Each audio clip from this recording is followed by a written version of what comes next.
The next general election will decide if Singapore can sustain a good and stable government that can safeguard the well-being of Singaporeans, said Prime Minister Hsien Loong yesterday.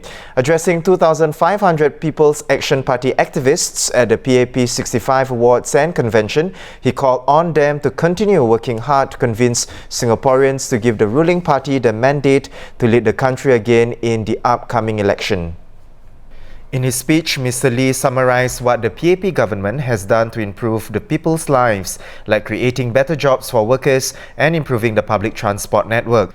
He also outlined what the party has to do to retain the electorate's trust, from being upfront with Singaporeans, giving people hope for the future, and ensuring unity and social cohesion.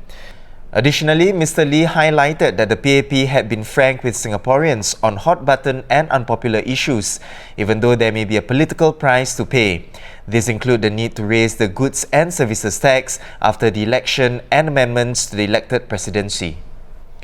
We have news editor Zakir Hussain in the studio now to tell us more. Welcome, Zakir. Hi. Yep. Zakir, if you could just start us off, what stood out for you the most in his speech? I think it was PM's touching on the external environment and how, it's not the first time Singapore's heading into a general election with, such a turbulent global climate. We've had previous elections, during recessions and downturns. But I think in recent years, this has taken particular urgency. You've got Brexit, you've got the election of Donald Trump, and then you've got widespread discontent and protests around the world. And I think Hong Kong is just a manifestation of that. Right. And PM, I think, issued this warning that, we can't assume that these global pressures and forces won't affect Singapore. And he tried to make a pitch to Singaporeans of what's at stake in this election. I think outsiders are watching, and, I think they would react otherwise. I think one thing they want to look out for is whether there's Singaporeans actually back the government of the day strongly or not. And I think PM also highlighted, in a way, his speech at the party convention usually sets out the big picture and the key agenda for the party to focus on in the year ahead, or the next few months in this case. And I think he was quite clear about three things the PAP had to do this election. I think one was maintaining the trust of people in them, and that's not something they take lightly. And this includes being, whiter than white, having integrity and so on. But the other thing is also giving them hope for the future, and I think this is illustrated by sort of Merdeka Generation Package over the years, the great emphasis on preschool education and addressing issues like inequality. And the third factor was also ensuring that, unity and social cohesion. And this includes taking some unpopular decisions like, making changes to the constitution to ensure that minorities have a chance to, be represented in the office of the president.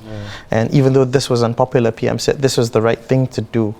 And I think he also gave the promise that the PAP was a party that would be upfront with voters and, present the choices, but it would, act in what it felt was the right way for the country.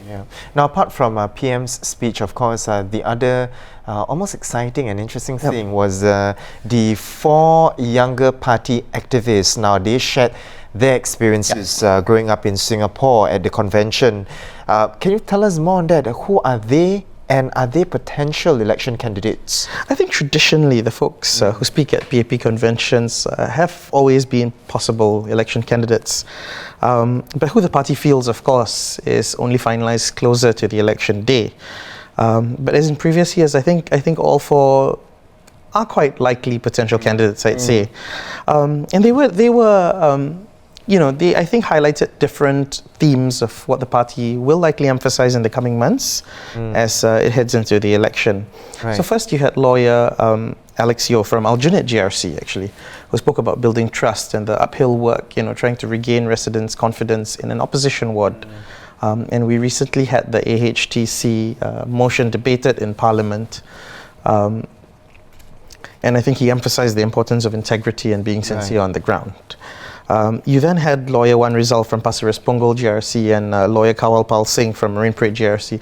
Interestingly, both were from the normal stream. Yeah. And they spoke about the opportunities they had and the need to ensure these opportunities remain there for the next generation. Right. Both have done well. I mean, both are, late 30s, early 40s. Wan Rizal is a poly lecturer. And Kawal Singh was a lawyer who kind of went the hard route, from normal technical to ITE, where he learned it, picked up skills and discovered his passion for the law. And they're all volunteers on the ground. And last you had CEO Rachel Loong from West Coast GRC, who spoke about giving back and the importance of volunteering. So I think these are themes the party wants to highlight, and I think you'll see them as more candidates and new faces come up in the coming weeks and months. You'll see some of the themes repeated, I think. And so, that said, I think this is a question that's weighing on a lot of people's mind.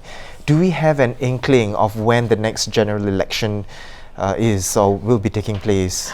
Given we've got about 7 more weeks to the end of the year, I think it's not likely to be in December at all.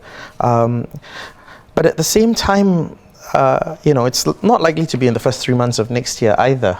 And I think DPM Heng, who spoke before PM Lee, said there would be a GST support package to cushion the impact of a GST rise, which the government will carry out sometime between 2021 and 25. Right.